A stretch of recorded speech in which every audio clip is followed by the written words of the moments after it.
And the Madison Square Garden rally of a few days ago was the first time that my son actually met Donald Trump. So he'd spoken to him on the phone, but hadn't actually met him until the rally at MSG. And my 7-year-old really wanted to tell him a joke, and he remembers this phone conversation. And so he tells him this joke, and Trump kind of chuckles, but also is probably judging me because it was a somewhat inappropriate joke for a 7-year-old to tell. But here we are. Well, that's the only ones that 7-year-olds remember. That's right. Well, it's like, I have terrible language. I mean, it's one of my many flaws, but I was raised by my very working class grandmother, and she was actually interestingly, she was a very devout Christian, but she also had, a language that would make a sailor blush. And so I talk like that because I was raised by this woman. Those are fun ladies. Those are fun ladies, man. She was awesome. She was an amazing person, a huge personality, right? We called her a force of nature because she was such this big personality. So Kamala Harris turned down an opportunity to sit down for 3 hours with Joe Rogan. J.D. Vance jumped on the opportunity, and they had a wide-ranging conversation about everything, including their kids swearing. I'm Pastor Marty. Welcome to the Afternoon Drive. Let's get ready to rumble! You can't handle the truth.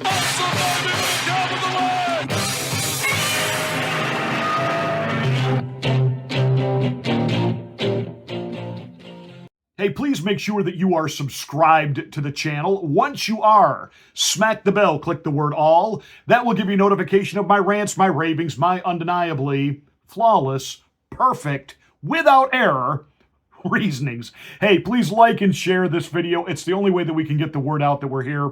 Thank you so much for being a part of the Afternoon Drive. Hey, make sure you watch the Afternoon Drive to the very end because I've got a great clip of J.D. Vance and Joe Rogan having a hilarious conversation about their kids and cussing.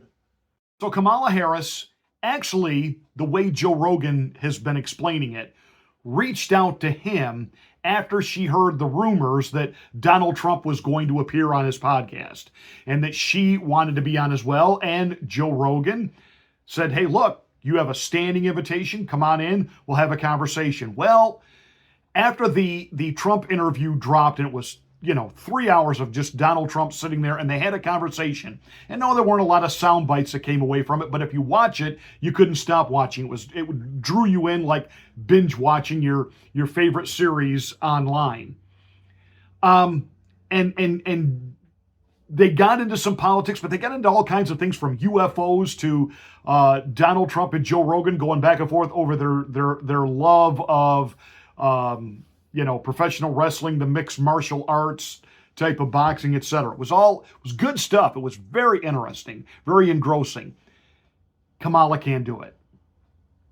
Kamala has a hard time going into scripted interviews that last about 30 minutes, where she can just keep regurgitating the same talking points over and over and over. She's got pre-memorized, canned lines that she's like walking AI. She just kind of inserts these things, even if it's not completely appropriate for the question that was just asked. It's all she knows how to do. She is incapable of authentic, real conversation. When she keeps telling the same stories over and over about being a prosecutor, being a senator, you've been vice president for almost 4 years. What? Don't you have any vice president stories, things that you were involved in, things that you did? We don't hear anything. We don't know anything. You can hate Donald Trump, but you got to admit when he goes on all of these podcasts and he makes himself available and will talk about anything to anyone, you know him. That's if you get past your Trump derangement syndrome and what you've allowed, kook balls like Keith Olbermann and Joe Scarborough and his pole dancing wife and, that ilk over at CNN. You get past what they try to program into you. If you just actually listen to Donald Trump, you begin to discover there's a lot more to this guy than just, quote, the policies or, the quick jabs back that I can't stand. I was watching just the other night. It was a combination of Donald Trump through the years. You know, they had a clip from 1980, 81, 82, from 1980 all the way to now. And I think it was like 1990, he was talking to Oprah Winfrey or somebody, and he was really talking about how much he really loves to talk to cab drivers and street vendors, etc.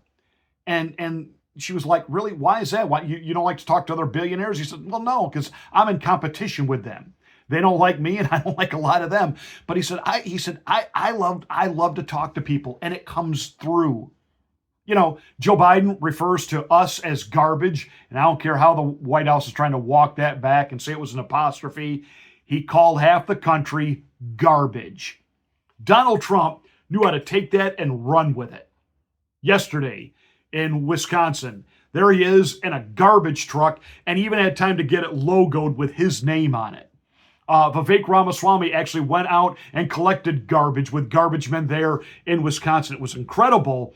Way to troll, way to keep it in the news media. Donald Trump even appeared at his rally last night, wearing the vest with, the reflectant striping on it that the garbage men wear. I mean, it was great. What do we hear from the liberals? There's so many important things this final week of the election. You want to talk about garbage? Hold on, time out. For 2 days, 24 hours, 48 hours, all you people obsessed about was a comedian that told a joke that didn't land. Out of a 4-hour rally, you got the soundbite to try to paint Trump as the fascist Nazi who is anti-everything and is racist, and you were going to run that soundbite into the ground from now until Election Day. But then your boy Joe said what he said, and Trump flipped it and flipped the whole narrative, and now you're mad. You reaped what you sowed. Sorry, but people love it because Trump is authentic. I mean, Trump still had his cufflink shirt on and his red tie. He had the garbage vest on, but there he is in the garbage truck. And see, Trump does these things, he comes across authentic. Kamala Harris, everything looks staged and is cringe. She had that video when she supposedly called Tim Walz to offer him the job as VP. Hey, Tim, you want to do this together? I mean, it was absolutely, J.D. Vance starts telling this story with Joe Rogan about, he actually missed Trump's call, and then he got the call, and, and getting together, and Trump, hearing his 7-year-old running around the hotel room, hey, let me talk to him. And it was just this free-flowing conversation, and you knew it was real. It was authentic. Even if you don't agree with JD's politics, you knew it's real. And I encourage you, watch that podcast. I'm in the middle of it, didn't get it finished. I needed to get to this. That's really what I wanted to talk about, what we've got going on this last week building up to the election. These polls that are still saying, I don't know, Kamala, she still got the women vote. Now they got this new cringe commercial out there with Julia Roberts narrating, encouraging wives of conservatives. There's one place you still have the right to choose. There's your abortion slam. There's one place you still have the right to choose. That's in the voting booth. In other words, your man doesn't have to know that you're voting for Kamala. I wonder how many women are actually voting for Trump and don't want their friends to know they're voting for Trump. I wonder how many of these liberal guys, because of the marital or relational situations they find themselves in, will go in the voting booth and vote for Trump and not Kamala. Right back at you, Julia. I still think this is going to be tantamount to a landslide for Donald Trump because he comes across as authentic. J.D. Vance, my takeaway from his sit down with Rogan, was exactly what neither Kamala or Tim Walz could do. They couldn't be authentic. Tim Walz, every time he tells a story about his life, we find out it's a lie. He wasn't there for Tiananmen Square during the revolution. Wasn't there. Got there 2 months later. We find out that just every story out of his mouth is a lie. He's supposed to be this big, gun guy and gun hunter And yet then we see the video footage of him out on a pheasant hunt, and he doesn't even know how to load his own shotgun. It's just everything out of his mouth is a lie. His stolen valor. But J.D. Vance sits there, very authentically. They're talking about everything from, what it was like to be asked to be VP, what's the adjustment. He went into these stories about what it's like now to have Secret Service around. He and his wife are sitting in the living room at their home watching a movie, and a head goes past the window and they realize it's Secret Service on patrol around the house. And Joe Rogan, you could tell, was just genuinely fascinated having a real conversation with a real person. Tim Walz and Kamala Harris are completely incapable of doing this. Tim Walz, the football coach. I coached high school varsity sports for over 20 years. How come we haven't heard any of these former players come forward and tell these heartwarming stories about Coach Walz? You know why? He was a jockstrap picker-upper. He wasn't the coach.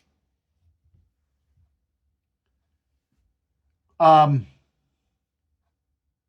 watching this, seeing J.D. Vance with Rogan, and you got to know that there are pundits. I don't care what James Carville, I don't care what Bill Clinton or even Barack Obama are saying out on the stump. They're talking to each other like, why can Kamala not even fake being real?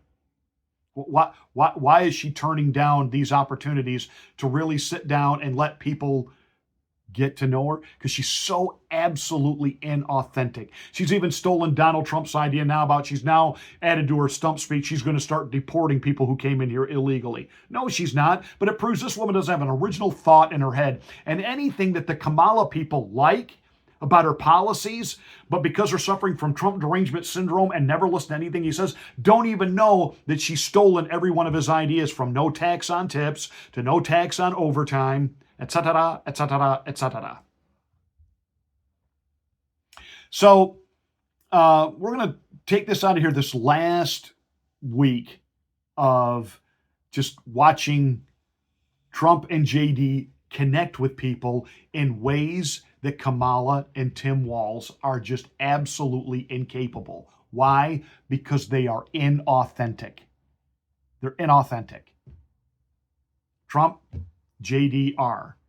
Take it out of here with J.D. Vance and Joe Rogan talking about little kids, their little kids, and cussing. The Madison Square Garden rally of a few days ago was the first time that my son actually met Donald Trump. So he'd spoken to him on the phone, but hadn't actually met him until the rally at MSG. And my 7-year-old really wanted to tell him a joke, and he remembers this phone conversation. And so he tells him this joke, and Trump kind of chuckles, but also is probably judging me because it was a somewhat inappropriate joke for a 7-year-old to tell. But here we are. Well, that's the only ones that 7-year-olds remember. That's right. Well, it's like, I have terrible language. I mean, it's one of my many flaws, but I was raised by my very working class grandmother, and she was actually, very interestingly, she was a very devout Christian, but she also had, a language that would make a sailor blush. And so I talk like that because I was raised by this woman. Those are fun ladies. Those are fun ladies, man. She was she was awesome. She had an amazing person, a huge personality, right? We called her a force of nature because she was such this big personality. When my 14-year-old was 2, we were on a skiing trip, and we were about to leave. We packed up all our stuff, but her helmet, we forgot to put her helmet away. I go, oh, we forgot to put the helmet away. And she just looks down at the helmet and she goes, and my wife is just like, oh my God. Right. It was so funny. There's just something adorable about a 2-year-old that doesn't know that you're not supposed to say no, and just absolutely, that cute little face. Well, I mean, my 4-year-old, he was 3 at the time. We were going, because, we live in Cincinnati, but then I'm a senator, so we spent a lot of time in Washington, and I was taking my 4-year-old solo, he was 3 at the time, on this trip, and we're on like a Delta flight. We're in the back. I'm kind of wondering, because, I've got bedhead, and I'm thinking to myself, do any of these people know that I'm a senator? Because I look like right now. And I sort of get away with it. I don't think that anybody notices who I am. And we're sitting there, and my son drops one of those Biscoff cookies in between the seat, and he looks at me and he says, "Dad, well." And like 12 people instantly turn around and look at me. And it's like, "Oh, Senator Vance, your son has such colorful language." And I'm like, "Oh my God, I'm such a terrible father. And these people are all judging me." Yeah. But it's, but you're right. It's so cute. It's adorable. It's so funny. But yeah, I got to do a little bit better about that because they're going to start judging me. People need to relax. They little do. bad words really every do. now and then. It's good for you. I think it's good for you. I think it gets a little steam out. I agree.